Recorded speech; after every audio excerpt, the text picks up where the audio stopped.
Être libre signifierait ne pas être guidé par une règle extérieure, mais par un élan intérieur. Cette vision n'est pas fausse, car c'est à cela que l'Esprit Saint veut nous conduire peu à peu. Mais cela suppose tout un travail intérieur de discernement sur les désirs qui nous habitent. Viennent-ils de Dieu ou de notre psychisme blessé? Et de purification pour laisser de côté ceux qui peuvent nous détruire.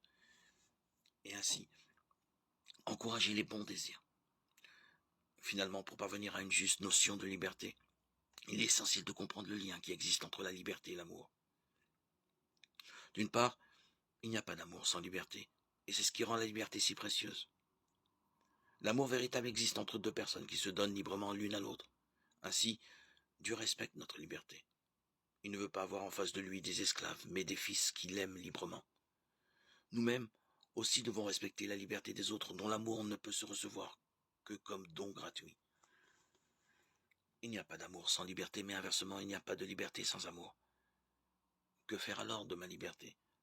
L'utiliser pour satisfaire mes caprices ou bien pour aimer vraiment? Il y a là une loi fondamentale de la vie humaine. Si tu utilises ta liberté pour toi seul, tu finiras par la perdre. Au contraire, si tu la mets au service des autres, alors tu la gagneras. Elle grandira de plus en plus. Renoncer à une fausse liberté pour aimer, c'est être de plus en plus libre. Finalement, qui est la personne libre?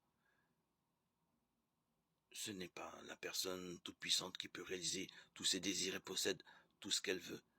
C'est celle qui, en toutes circonstances, en s'appuyant sur la grâce de Dieu, est capable d'aimer. C'est là qu'on trouve son bonheur. La personne qui aime vraiment est toujours libre, car il est toujours possible d'aimer en s'appuyant sur la force de la foi et de l'espérance. C'est de cette façon qu'on se laisse guider par l'Esprit. Là où est l'Esprit du Seigneur, là est la liberté. 2 Corinthiens 3, 17.